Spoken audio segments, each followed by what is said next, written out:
અમદાવાદમાં liberty career academy દ્વારા GPSC UPSC જેવી સ્પર્ધાત્મક પરીક્ષાઓની તૈયારી કરતા વિદ્યાર્થીઓ માટે ભવ્ય કરિયર ગાઈડન્સ ટોક શોનું આયોજન કરવામાં આવ્યું હતું, જેમાં હજારો વિદ્યાર્થીઓ અને વાલીઓને નિષ્ણાતો તેમજ સફળ અધિકારીઓ દ્વારા માર્ગદર્શન આપવામાં આવ્યું હતું।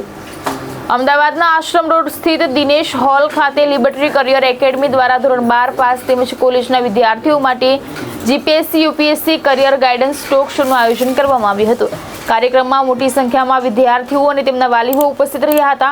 નિષ્ણાતોએ સ્પર્ધાત્મક પરીક્ષાઓની તૈયારી, અભ્યાસની યોગ્ય રણનીતિ, કારકિર્દીના વિવિધ વિકલ્પો તેમજ સફળતા મેળવવા માટે જરૂરી માર્ગદર્શન આપ્યું હતું। કાર્યક્રમ દરમિયાન વિદ્યાર્થીઓએ નિષ્ણાતોને પ્રશ્નો પૂછીને પોતાની મૂંઝવણોનું નિરાકરણ મેળવ્યું હતું।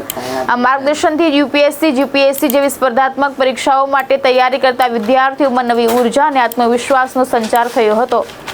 આવા 1000-2000 દીકરા દીકરીઓ માટે એક સરસ ઓડિટોરિયમમાં મસ્ત મજાના સરસ અધિકારીઓને બોલાવીને લાઈવમાં એમને સમજ પડે કે આ પરીક્ષાઓનું શું મહત્વ છે, કેમ આપવી જોઈએ અને એને કેવી રીતે ક્રેક કરી શકાય।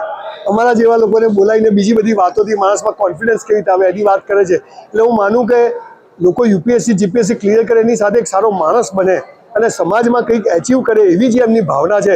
50 વર્ષથી આ લોકો પબ્લિકેશનમાં છે, 25-26 વર્ષથી તો આપણા ક્લાસીસ ચલાવે છે, કેટલા હજારો છોકરા દીકરા દીકરીઓ અમારી તૈયાર થાય છે। એટલે મને તો બહુ જ ખુશી છે કે સૌથી મોટું આ સમાજ સેવાનું કામ થયું છે, થઈ રહ્યું છે અને એમાં મને પણ આવવાનો ચાન્સ મળે છે। મોટિવેશન સ્પીકર ઓકે, નમસ્તે, મારું નામ કૃષભ પટેલ છે। હું લિબર્ટી કેર એકેડમીનો મેનેજિંગ ડિરેક્ટર છું। વર્તમાનમાં આજે જ જીપીએસસી અને યુપીએસસીની પરીક્ષાની તૈયારી કરતા હોય એવા અથવા તૈયારી કરવા માગતા હોય એવા વિદ્યાર્થીઓ માટેનું દિનેશ હોલની અંદર આજે એક સેમિનારનું આયોજન થયું। આ સેમિનારનો મુખ્ય ઉદ્દેશ ધોરણ 12 પછી વિદ્યાર્થીઓ કોલેજની સાથે તૈયારીઓ કરી શકે એ હેતુસર તૈયારી અંગેનું કેવી રીતના વિષયોની પસંદગી કરવી, શરૂઆત ક્યાંથી કરવી, મટીરિયલ કેવી રીતના સિલેક્ટ કરવું, ઓપ્શનલ સબ્જેક્ટ માટે શું રણનીતિ હોવી જોઈએ, આ બધી બાબતોની ચર્ચા કરી।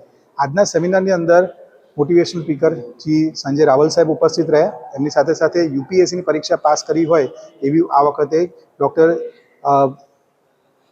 ફરીથી લેવું પડશે, એમની સાથે સાથે ડૉક્ટર કિશનકુમાર રામ, જેમને આ વખતે યુપીએસસીની એક્ઝામ પાસ કરી છે, એમને પણ ઉપસ્થિતિમાં વિદ્યાર્થીઓને માર્ગદર્શન આપ્યું। એમની સાથે જૈનિશ ચૌહાણ સાહેબ, જેમને પણ યુપીએસસીની એક્ઝામ પાસ કરી છે, અને રાહુલ રેવર સાહેબ, જેમને આ વખતે યુપીએસસીની અંદર પણ સફળતા પ્રાપ્ત કરી છે। એમની સાથે સાથે જીપીએસસીની એક્ઝામ પણ પાસ કરેલા નીરવ ત્રિવેદી સાહેબ પણ ઉપસ્થિત હતા, જેમને જીપીએસસી અને યુપીએસસીની અંદર તૈયારી વખતે શું ધ્યાન રાખવું જોઈએ એની ચર્ચાઓ થઈ। સેમિનારનો મુખ્ય હેતુ એ જ હતો કે વિદ્યાર્થીને કોલેજ દરમિયાન જ તૈયારી કરવાનો એક ચાન્સ મળે અને એના પછી એ આગળ જઈને જેવું ગ્રેજ્યુએશન પતે ત્યારે આ બધી સ્પર્ધાત્મક પરીક્ષાઓને એક્ઝામ આપવાનું શરૂઆત કરી શકે, જેથી કરીને એને નાની ઉંમરે સફળતા ખૂબ સારી મળે।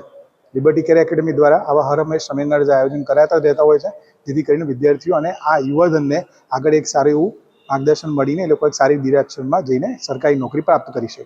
આજે લગભગ 800થી પણ વધારે વિદ્યાર્થીઓએ આ સેમિનારની અંદર ભાગ લીધો છે, જેમાં વધુ પડતા વિદ્યાર્થીઓ ધોરણ 12 પાસ હતા અને એની સાથે સાથે કોલેજમાં અભ્યાસ કરતા એ વિદ્યાર્થીની સંખ્યા પણ હતી, જેમાં કોમર્સ, સાયન્સ અને આર્ટ્સ ત્રણેય કેટેગરીના વિદ્યાર્થીઓ આની અંદર ઉપસ્થિત રહ્યા હતા।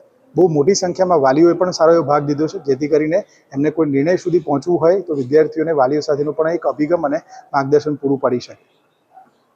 ધોરણ 12 પછી સામાન્ય રીતે જોવા જતા વિદ્યાર્થીઓ કોલેજ દરમિયાન જોવા જઈએ તો કોઈપણ પ્રકારની તૈયારીઓ જો કરે તો એનાથી એને આગળના કરિયર માટેનું એક નોકરીનું શ્રેષ્ઠ વિકલ્પ મળતું હોય છે, અને એની જ જાગૃતિ માટેનો આ માર્ગદર્શન કાર્યક્રમ જે હતો એને ખાસ અમે કર્યો હતો।